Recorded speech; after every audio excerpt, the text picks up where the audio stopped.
Hi guys, welcome back to my YouTube channel. I hope आप लोग बढ़िया हो और मैं भी बहुत बढ़िया हूँ। कुछ भी बोलने से पहले मैं आप लोगों को बता दूँ कि मैं सीढ़ी पे बैठ के वीडियो बना रही हूँ, क्योंकि मुझे घर में कोई ऐसी जगह नहीं मिली जहाँ पर मैं खुलकर अपनी थॉट्स एक्सप्रेस कर सकूँ। होता क्या है ना कि मैं जब वीडियो बनाती हूँ, I don't want anyone else to be around. I want कि मेरी बातें केवल मैं सुन सकूँ। I don't want anyone else to hear that. And मैं बोल नहीं पाती हूँ फिर इस वीडियो पे बैठकर मैं ये वीडियो बनाने वाली हूँ। सो अगेन मेरे सीढ़ी पे बैठने के बाद भी कोई ना कोई आ ही जाता है। So never mind. तो टाइटल से आप लोगों ने जान ही लिया होगा कि ये वीडियो किस बारे में होने वाली है। तो रिसेंटली क्या हुआ, मेरे क्लोज रिलेशन में मेरी बुआ लगेगी, उनका डाइवोर्स हो गया, विच वॉज शॉकिंग। क्योंकि मैं अगर उनको देखूँ तो मेरे हिसाब से शी वॉज द परफेक्ट बहू। She was perfect in every aspect. मतलब वो सुंदर भी थी, मतलब वो जॉब भी करती थी, काफ़ी अच्छी जॉब करती थी। शी वॉज एन इंजीनियर, और जिनसे उनकी शादी हुई वो भी इंजीनियर ही था। एंड 2 साल पहले उनकी शादी हुई थी और बहुत धूमधाम से शादी हुई थी। Like everyone was so happy. बहुत ही अच्छी शादी हुई थी। इतनी हमारी फैमिली में कभी इतनी बड़ी शादी नहीं हुई होगी, उतनी बड़ी उनकी शादी हुई थी। रिसेंटली हमें सुनने मिलता है कि उनका डाइवोर्स हो गया है। क्यों हुआ उनका डाइवोर्स? उनका डाइवोर्स का रीज़न ये था कि she was expected to cook food. सुबह मतलब जैसे वो काम पर जाएंगी, जॉब करने जाएंगी, उससे पहले भी शी वॉज एक्सपेक्टेड कि वो घर के सारे काम करे, क्लीनिंग, वॉशिंग, खाना बनाना, सब चीज़ कर दे। और शाम को ऑफिस से आने के बाद भी वो हर काम कर दे। उनके साथ उनके इन लॉज भी रहते थे और एक देवर भी था। और कोई चम्मच भी, मतलब चम्मच जो होता है ना, उठा के धो देना या रख देना, एक बर्तन उठा के धो देना, किसी कोई कुछ भी नहीं करता था। वो ऑफिस से आएंगी तभी सारा घर का काम होगा, वो ऑफिस जाने से पहले भी सारे घर के काम करेंगी। एंड स्टिल उनको बहुत ज़्यादा टॉन्ट दिया जाता था कि अपने काम पर ही इसका फोकस रहता है, घर का तो कुछ ख्याल ही नहीं रहता है। दूसरा, उनके husband was not at all supportive. इतने ज़्यादा एजुकेटेड होने के बाद भी I don't know, men today do not want to support women, their wives। और मैंने कभी क्लोजली इतना ज़्यादा डाइवोर्स देखा नहीं है। ऑब्वियसली सोशल मीडिया पे हम लोग सुनते रहते हैं, लेकिन इतना क्लोजली नहीं देखा। और बचपन से मुझे जो ये अरेंज मैरिज का जो सेटअप है ना, मुझे एक पूरा ये सेटअप ही ना, मतलब एक अजीब सा लगता है, कि स्कैम सा लगता है। मतलब 6 महीने पहले तुमने किसी को देखा, उसकी फ़ोटो देखी, फ़ोटो देख के तुम उसे पहले पसंद कर रहे हो और तुम उसे जानते भी नहीं हो, मतलब तुम उसे जानना स्टार्ट भी नहीं करते हो, तुम्हारी शादी हो जाती है उससे। क्योंकि ऑब्वियसली दैट स्टेटमेंट जो कि हम लोग को हमेशा सुनने मिलता है कि शुभ काम में देरी कैसी, जल्दी से जल्दी शादी हो जाए, जिसे पसंद आ गया अगर कोई तो जल्दी से जल्दी। हमारे पेरेंट्स ऐसे मतलब ना एकदम बैठे रहते कि ये पसंद करें और हम इसकी शादी कर दें। I really want to talk about this, क्योंकि मेरे इसको लेकर अपने बहुत सारे ओपिनियन हैं। मुझे लगता है ना कि अरेंज मैरिज का जो सेटअप है ना, इट वॉन्ट लास्ट लॉन्गर।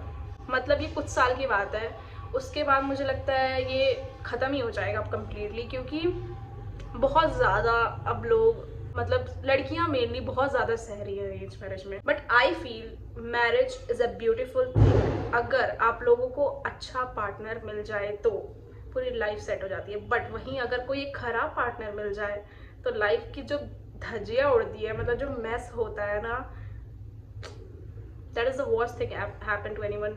मतलब हम लोगों ने तो कितने सारे, ना जाने कितने ही केस सुन लिए अभी तक अरेंज मैरिज को लेकर। और प्लस चाहे वो लड़का सुसाइड कर रहा हो, लड़कियां मर रही हो, हर तरफ से ही प्रॉब्लमेटिक है। अब ये प्रॉब्लमेटिक है क्यों, ये हमें समझना है।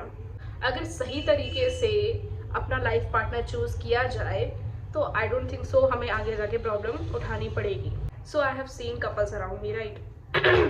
I don't know the specific number, but only few of them are truly happy and their marriage is successful, but most of them are toxic। एक तो इंडिया में ना love is seen as a shame, and at the same time getting married to an unknown person is seen a respectable thing।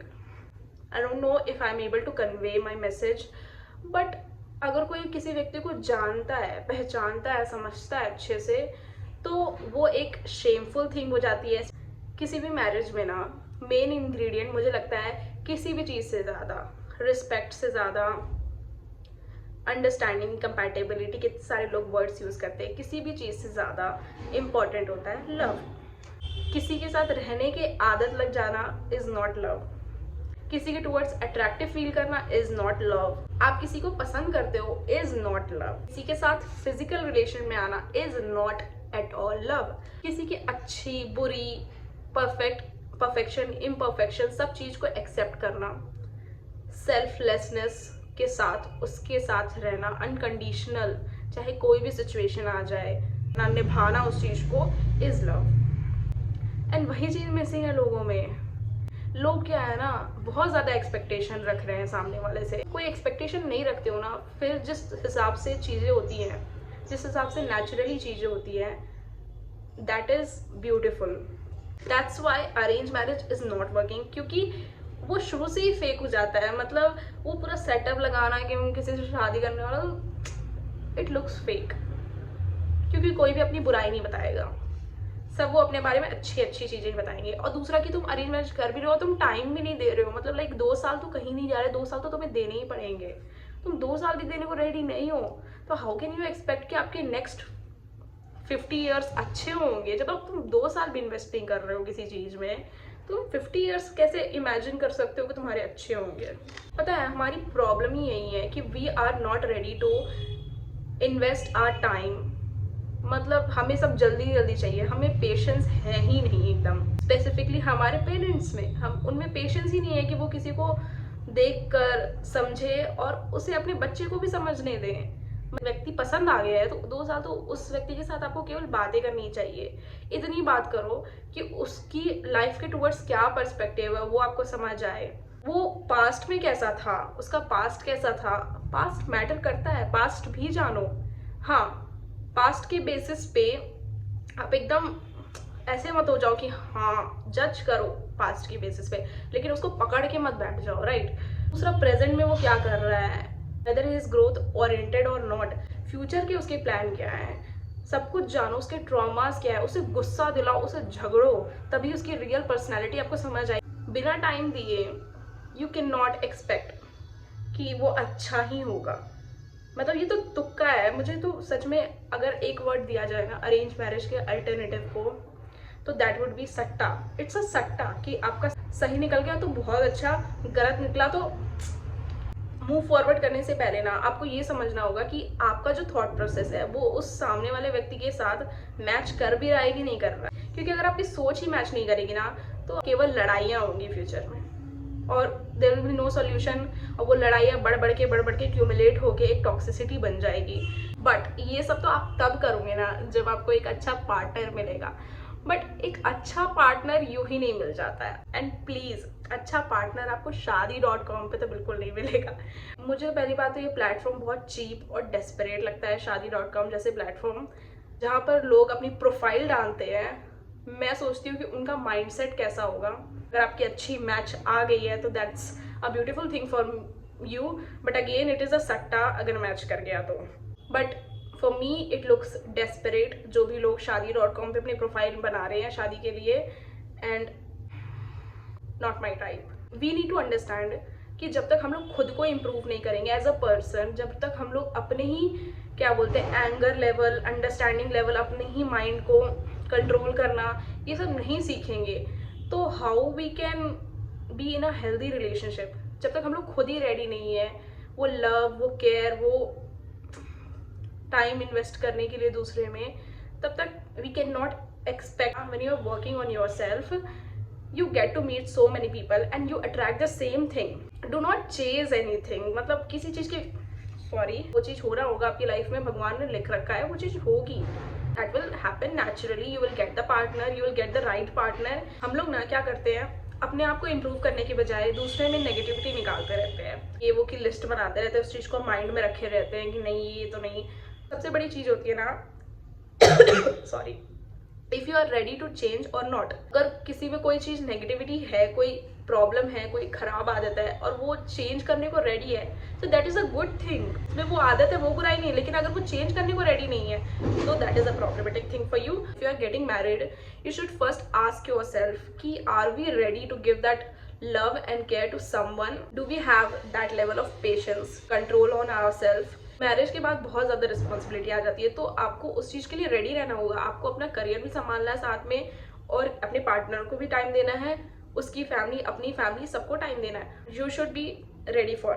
कुछ time लगता है सब चीज़ settle down होने में। Like try to make yourself a better person, you will attract the same thing. That's all I want to से।